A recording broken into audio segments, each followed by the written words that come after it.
नमस्कार दोस्तों, राधे राधे। धार्मिक मान्यताओं के अनुसार भगवान शालिग्राम और माता तुलसी का विवाह करने से वैवाहिक जीवन सुखमय हो जाता है। इस पावन दिन विधि विधान से पूजा अर्चना करें और व्रत कथा भी अवश्य पढ़ें।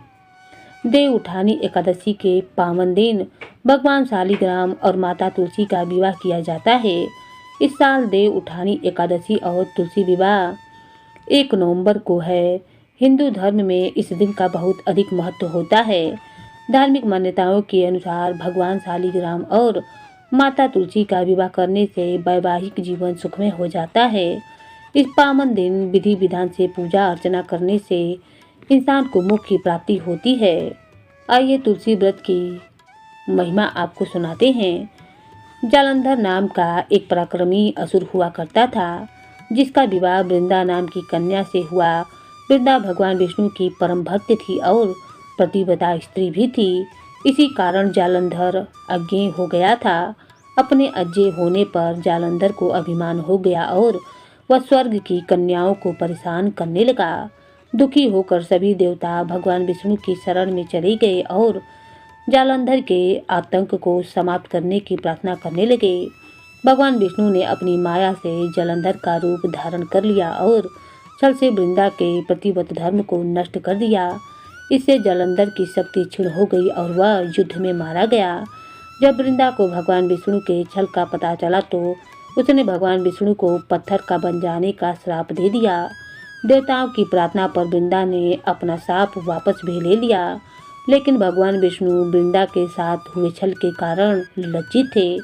अतः वृंदा के श्राप को जीवित रखने के लिए उन्होंने अपना एक रूप पत्थर रूप में प्रकट किया, जो कि शालिग्राम कहलाया। भगवान विष्णु का दिया हुआ श्राप वापस लेने के बाद वृंदा जालंधर के साथ सती हो गई। वृंदा के राख से तुलसी का पौधा निकला। वृंदा की मर्यादा और प्रतिव्रता को बनाए रखने के लिए देवताओं ने भगवान विष्णु के शालिग्राम रूप का विवाह तुलसी से कराया। इसी घटना को याद रखने के लिए प्रतिवर्ष कार्तिक शुक्ल पक्ष एकादशी यानी कि देव प्रबोधनी एकादशी के दिन तुलसी का विवाह शालिग्राम के साथ कराया जाता है। शालिग्राम पत्थर गंडकी नदी से प्राप्त होता है। भगवान विष्णु ने वृंदा से कहा कि तुम अगले जन्म में तुलसी के रूप में प्रकट होगी और लक्ष्मी से भी अधिक मेरी प्रिय रहोगी। तुम्हारा स्थान मेरे शीश पर होगा। मैं तुम्हारे बिना भोजन ग्रहण नहीं करूँगा।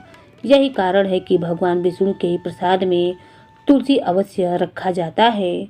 बिना तुलसी के अर्पित किया गया प्रसाद भगवान विष्णु को स्वीकार नहीं। तो यह थी माता तुलसी की विवाह की पौराणिक कथा। तो कहा जाता है कि 4 महीने के बाद देव उठानी एकादशी को भगवान विष्णु योग निद्रा से जागते हैं। इस दिन से ही चतुर्मास समाप्त हो जाता है और शुभ व मांगलिक कार्य प्रारंभ होते हैं।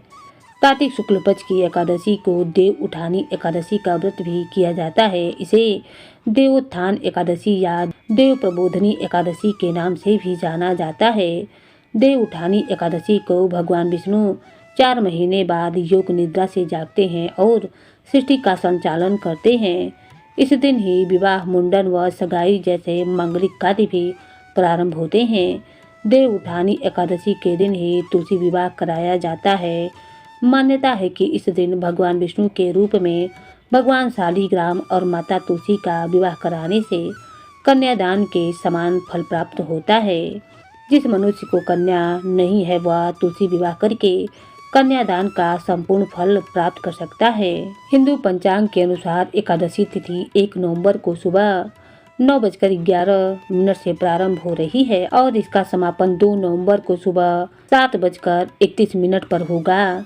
उदया तिथि में देव उठानी एकादशी 1 नवंबर 2025 को ही मनाई जाएगी। देव उठानी एकादशी व्रत का पारण अगले दिन यानी कि सूर्योदय के बाद करने का विधान होता है। एकादशी व्रत समाप्त करने को व्रत पारण कहते हैं। देव उठानी एकादशी व्रत का पारण 2 नवंबर को किया जाएगा। दोपहर 1:11 से दोपहर 3:23 तक रहेगा। पारण के दिन हरिवासर समाप्त होने का समय दोपहर 12:55 पर है। शास्त्रों के अनुसार अगर द्वादशी तिथि सूर्योदय से पहले समाप्त हो जाए तो एकादशी व्रत का पारण सूर्योदय के बाद ही होता है। द्वादशी तिथि के भीतर एकादशी व्रत का पारण न करना पाप के करने के समान माना जाता है। कहते हैं कि एकादशी व्रत का पारण हरिवासर के दौरान भी नहीं करना चाहिए। हरिवासर द्वादशी तिथि की पहली 1/4 अवधि है। एकादशी व्रत का पारण तुलसी दल या जल का सेवन करके करना चाहिए। इसके बाद भगवान विष्णु को भोग लगाकर स्वयं भोजन करना चाहिए।